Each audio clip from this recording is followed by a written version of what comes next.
সালটি ছিল 2018। ঘটনাটার দিন আমি আমার রুমে বসে বসে টিভি দেখতেছিলাম। ঘড়িতে রাত প্রায় তখন 9টা বাজে। উল্লেখ্য, আমাদের বাড়িটা একটু নির্জন, আর প্রতিবেশীদের বাড়িও আমাদের বাড়ি থেকে বেশ খানিকটা দূরে দূরে। তো মূল ঘটনায় আসা যাক।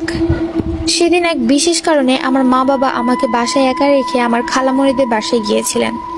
খালামণিদের বাসা আমাদের বাসা থেকে প্রায় 30 মিনিটের পথ। আমি সাধারণত ভূত প্রেতে বিশ্বাস করি না, তাই আমি বাসায় একাই ছিলাম। কোনো ভয় লাগেনি, কারণ রাতে তাদের ফিরে আসার কথা, মানে আমার মা বাবাদের ফিরে আসার কথা ছিল। টিভি দেখতে দেখতে মনে হলো আমার পাশের রুমের দরজা ধপ করে শব্দ করে খুলে গেল। আমি সোফা থেকে উঠে রুমটির কাছে গেলাম শব্দের উৎস খুঁজতে, কিন্তু ওখানে গিয়ে আমার মনে পড়লো যে ওই রুমের দরজাটা তো খোলাই থাকে। তাহলে দরজা খোলার শব্দ এলো কোথা থেকে? মনে মনে একটু ভয় পেলাম, কিন্তু পরক্ষণেই নিজেকে সামলে আবার টিভি দেখতে চলে গেলাম। টিভি দেখতে দেখতে হঠাৎই জানালায় চোখ পড়লো। জানালাটি কাচের হওয়াতে বাহিরের সবকিছু পরিষ্কারভাবে দেখা যাচ্ছিল।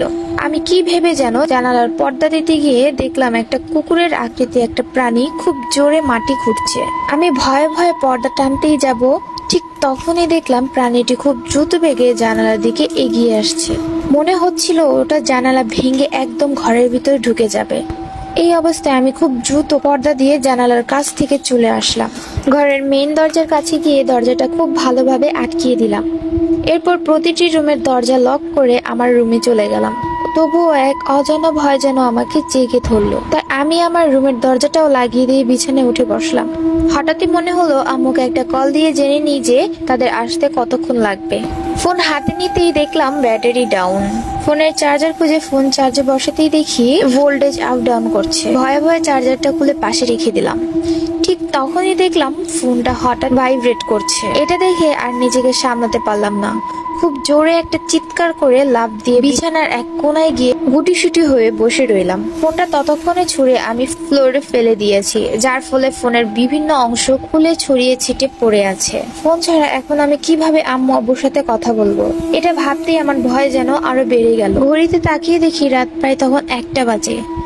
এখনো সকাল হতে অনেক দেরি। আম্মু আব্বু কখন আসবে তাও জানি না। এতটা সময় আমি একা কিভাবে থাকব? এইসব ভাবতে ভাবতে পাশের রুম থেকে শুনতে পাই মেইলি কণ্ঠে কেউ গুনগুন করে খুব অদ্ভুত ভাবে একটি গান গাইছে। কণ্ঠটি শুনে মনে হলো এটি কোনো যুবতী মেয়ে গাইছে, তবে খুব ভারী গলায়। ধীরে ধীরে গানের তীব্র যেন বেড়েই চলছে। কিছুক্ষণ পরে মনে হলো আমার রুমের ঠিক বাইরে দাঁড়িয়ে কে যেন গান গাইছে। আমি একটু মনোযোগ দিয়ে সবটা শোনার চেষ্টা করতে হঠাৎ গান গাওয়া বন্ধ হয়ে গেল। আর ঠিক তখনই মনে হলো আমার রুমের দরজার বাইরে থেকে কেউ খুব জোরে ধাক্কা দিচ্ছে। মনে হচ্ছে আর একটু হলেই দরজা ভেঙে পড়ে যাবে।